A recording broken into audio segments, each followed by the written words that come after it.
Coat news 18.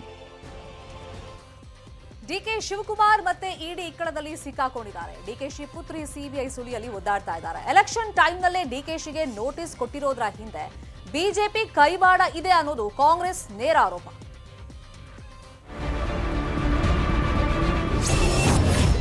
BSY ಭದ್ರಕೋಟೆಗೆ ಬಂದ ಡಿಕೆಶಿಗೆ big shock. ಡಿಕೆಶಿಗೆ ಇಡಿ, DKShi ಪುತ್ರಿಗೆ ಸಿಬಿಐನಿಂದ notice. Congress Prajadhwani ಯಾತ್ರೆ ಇವತ್ತು ಶಿವಮೊಗ್ಗದಲ್ಲಿತ್ತು. ಯಡಿಯೂರಪ್ಪ ಭದ್ರಕೋಟೆಯಲ್ಲಿ ಕಾಂಗ್ರೆಸ್ ಯಾತ್ರೆ ನಡೆಸೋಕೆ ಬಂದ ಡಿಕೆ ಶಿವಕುಮಾರ್ಗೆ ದೊಡ್ಡ ಶಾಕ್. ಫೆಬ್ರವರಿ 24ಕ್ಕೆ ವಿಚಾರಣೆಗೆ ದೆಹಲಿಗೆ ಬನ್ನಿ ಅಂತ ಜಾರಿ ನಿರ್ದೇಶನಾಲಯದಿಂದ ನೋಟಿಸ್. ಅಷ್ಟೇ ಅಲ್ಲ, ಡಿಕೆ ಶಿವಕುಮಾರ್ ಪುತ್ರಿ ಐಶ್ವರ್ಯಾಗೂ ಇನ್ನೊಂದು ಕಡೆ ಸಿಬಿಐ ನೋಟಿಸ್ ನೀಡಿದೆ. ದಿನಾ ನೋಟಿಸ್ ಬರ್ತಾ ಇದೆ. ನಿನ್ನೆ ನನ್ನ ಮಗಳಿಗೆ ಬಂದಿದೆ. ನಾನು ಏನು ಹೇಳಲಿ, ಅದಕ್ಕೆ ಇಡಿಗೆ ಹೋಗಿ ಉತ್ತರ ಕೊಟ್ಟು ಬಂದಿದ್ದೀನಿ. ತಿರ್ಗಾ ಎಲ್ಲ ಉತ್ತರ ಕೊಟ್ಟು ಬಂದು ತಿರ್ಗಾ ಇನ್ನೊಂದು ಕಳಿಸ್ಕೊಟ್ಟವ್ರೆ. ಏನು ಮಾಡೋದು? ಪ್ರಜಾಧ್ವನಿ ಯಾತ್ರೆ ನಡೆಸಲೋ ಇಡಿಗೆ ಹೋಗಲೋ? ಡಿಕೆಶಿಗೆ ಇಡಿ ನೋಟಿಸ್ ಕೊಟ್ಟಿದ್ಯಾಕೆ? ವರ್ಕೌಟ್ ಆಯ್ತಾ ಜಾರಕಿಹೊಳಿ ಆಡಿಯೋ ಬಾಂಬ್? ನನಗೆ 120 ಗಂಟೆ ನತ್ತೆ ಎವಡಿಸೋ ಅದು ಸಿಬಿಐ ಮುಂದೆ ಕೊಡ್ತೀನಿ ನಾನು. ಇದೊಂದು ಕ್ರಿಮಿನಲ್ ಕೇಸ್ ಇದೆ. ಜನವರಿ 30 ಬೆಳಗಾವಿಯಲ್ಲಿ ರಮೇಶ್ ಜಾರಕಿಹೊಳಿ ಡಿಕೆ ಶಿವಕುಮಾರ್ ವಿರುದ್ಧ ಆಡಿಯೋ ಬಾಂಬ್ ಹಾಕಿದ್ರು.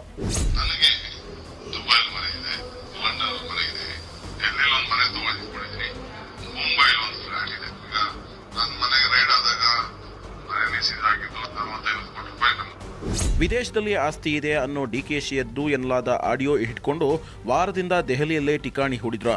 ಚುನಾವಣಾ ಟೈಮ್ನಲ್ಲಿ ಡಿಕೆಶಿ ಕತೆ ಮುಗಿಸ್ತೀನಿ ಅಂದಿದ್ದ ರಮೇಶ್ ಸಿಬಿಐಗೆ ದೂರು ಕೊಟ್ಟಿದ್ರು. ಇಡಿ ಕಚೇರಿಗೂ ಹೋಗಿದ್ರು. ಕೇಂದ್ರ ಗೃಹ ಸಚಿವ ಅಮಿತ್ ಶಾರನ್ನು ಭೇಟಿ ಮಾಡಿದ್ರು. ಇದೇ ಆಡಿಯೋ ಬಾಂಬ್ ಡಿಕೆಶಿಗೆ ಮುಳುವಾಯ್ತಾ ಅನ್ನೋ ಪ್ರಶ್ನೆ ಇದ್ದು, ಅದಕ್ಕೂ ಇದಕ್ಕೂ ಸಂಬಂಧವಿಲ್ಲ ಅಂತಾರೆ ಬಿಜೆಪಿ ನಾಯಕರು. ನೋಟಿಸ್ಗೂ ಇಡಿಗೂ ಸಂಬಂಧ ಇಲ್ಲ. ಈಗಾಗಲೇ 2-3 ವರ್ಷಗಳಿಂದ ಇಡಿ ತನಿಖೆ ನಡೀತಾ ಇದೆ. ಅದು ಅವಾಗ ನೋಟಿಸ್ ಕೊಡ್ತಾ ಇರ್ತಾರೆ. ಅದನ್ನ ಈಗ ರಾಜಕೀಯವಾಗಿ ಬಳಸ್ಕೊಂಡು ಅದರ ದುರುಪಯೋಗ ಮಾಡ್ಕೊಳ್ಳಿಕ್ಕೆ ಪ್ರಯತ್ನ ಮಾಡ್ತಾ ಇದ್ದಾರೆ.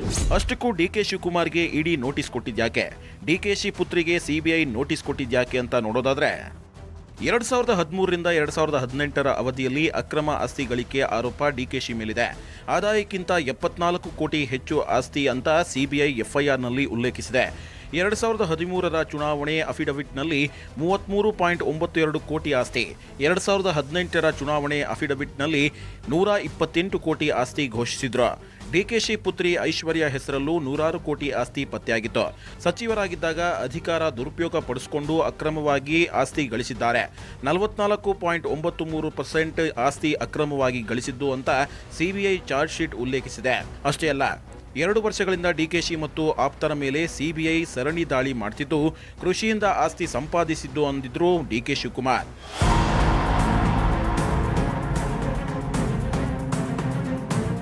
ಡಿಕೆ ಶಿವಕುಮಾರ್ಗೆ ಪ್ರಜಾಧ್ವನಿ ಯಾತ್ರೆ ಟೈಮ್ನಲ್ಲೇ ಇಡಿ ನೋಟಿಸ್ ಕೊಟ್ಟಿದೆ. ಇನ್ನೊಂದು ಕಡೆ ಪ್ರಜಾಧ್ವನಿ ಯಾತ್ರೆನೂ ಭರ್ಜರಿಯಾಗಿ ನಡೀತಿದೆ. ಬರೀ ಡಿಕೆ ಶಿವಕುಮಾರ್ ಅಷ್ಟೇ ಅಲ್ಲ, ಕಲಬುರಗಿಯ ಚಿತ್ತಾಪುರದಲ್ಲಿ ಸಿದ್ದರಾಮಯ್ಯ ಕೂಡ ಭರ್ಜರಿಯಾಗಿ ಪ್ರಜಾಧ್ವನಿ ಯಾತ್ರೆ ಮಾಡಿದ್ರು. ಇಡಿ ನೋಟಿಸ್ ಬಗ್ಗೆ ಮಾತನಾಡಲಿಲ್ಲ. ಆದ್ರೆ ಬಿಜೆಪಿ ಭ್ರಷ್ಟರ ಪಕ್ಷ ಅಂತ ಹೀಗಳಿದ್ರು.